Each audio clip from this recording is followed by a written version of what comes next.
عزیز دوستو یہ جو دور ہے یہ فتنوں کا بھرا ہوا دور ہے.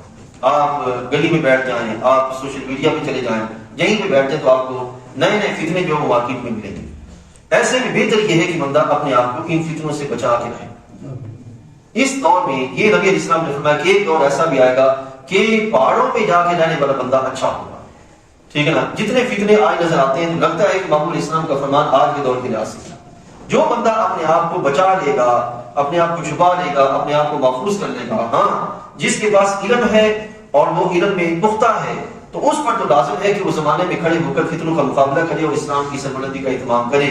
لیکن جو بندہ میں وہ فتنوں سے لڑنے کے لیے صلاحیت نہیں رکھتا اس کو چاہیے کہ وہ اپنے آپ کو اپنے عبادت میں اور اپنے معاملات میں اور پھر اللہ تعالیٰ کی بندگی میں اپنے آپ کو اس طرح محفوظ رکھے کہ وہ زمانے کی سرکشی سے اپنے آپ کو بچا لے. ٹھیک ہے. اب یہاں پہ واقعہ مختصر یہ ہے کہ چند ایک نوجوان انہوں نے اس وقت کے بادشاہ کے ظلم سے اپنے آپ کو محفوظ رکھتے ہوئے ایک غار میں انہوں نے بنا لیا. اللہ تعالیٰ جہاں کو فرماتے ہیں غار میں بنا لیں گے. اب وہ غار ایسا تھا کہ سورج چڑھتے اور وہ سورج غروب ہوتے ہوئے اس پہ سورج کی شعائیں پڑتی تھیں. ٹھیک ہے نا جی. اب اس غار میں جب پہنچے تو غار میں قریباً وہ 300 سال تک انہوں نے جب بنا لی اور بنا اللہ تعالیٰ کی لی تو 300 سال تک وہ غار میں سوئے رہے. 300 سال تک غار میں سوئے رہے. اور غار کے دھانے پر ان کے پیچھے پیچھے ایک کتا چل پڑا تھا. وہ کتا بھی ان کے غار کے دھانے پر ان کی برکت سے اللہ نے ان پہ نیند طاری کر دی. وہ سویا رہے 300 سال تک. 300 سال کے بعد ان کی آنکھ کھلی. وہ ان کو بھوک کا احساس ہوا. وہ باہر نکلے اور باہر گئے جب وہ کھانا پینے کی کوئی سامان کرنے کے لیے. تو جب وہاں پہ پہنچے تو انہوں نے پوچھا کہ لوگوں نے دیکھا کہ ان کے پاس جو درم و دینار ہیں یہ تو اس زمانے کے ہی نہیں.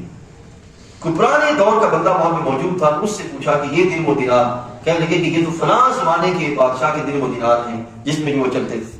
چلتے چلتے بات جو ہے وہ پہنچی لوگوں تک.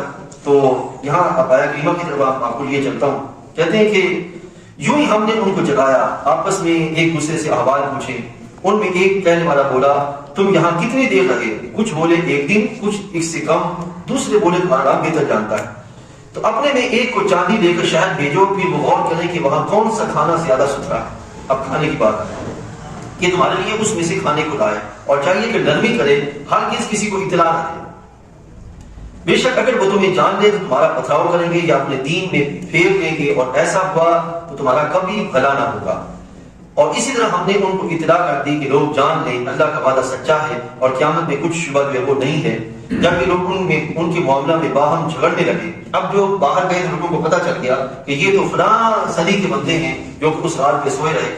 تو جب ان کو ان کی حقیقت کا پتہ چلا تو وہ آئے اور انہوں نے اس غار کے لوگوں سے ملاقات کی, اور ملاقات کرنے کے بعد پھر اس غار کے قریب ایک مسجد بنانے کا اہتمام کیا.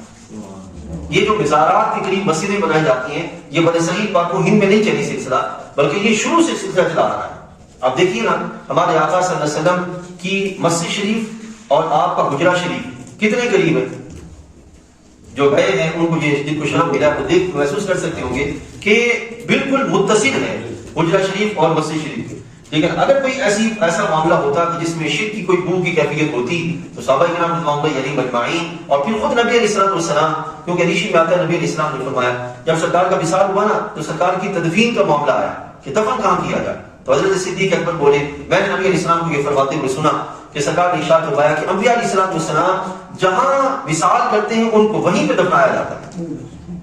جس مقام پر وصال کرتے ہیں وہیں پہ انہیں بے دفنایا جاتا ہے. تو سرکار کا وصال کہاں ہوا؟ حضرت عائشہ صدیقہ رضی اللہ عنہا حجرہ میں, اور پھر دفنایا بھی وہیں پہ گیا, اور وہ عین متصل ہے مسجد کے. بلکہ اسی کے بارے میں نبی علیہ السلام نے فرمایا کہ یہ میرے حجرے اور میرے ممبر کے درمیان کی جو جگہ ہے یہ روضۃ من ریاض الجنہ, یہ جنت کے باغات میں سے.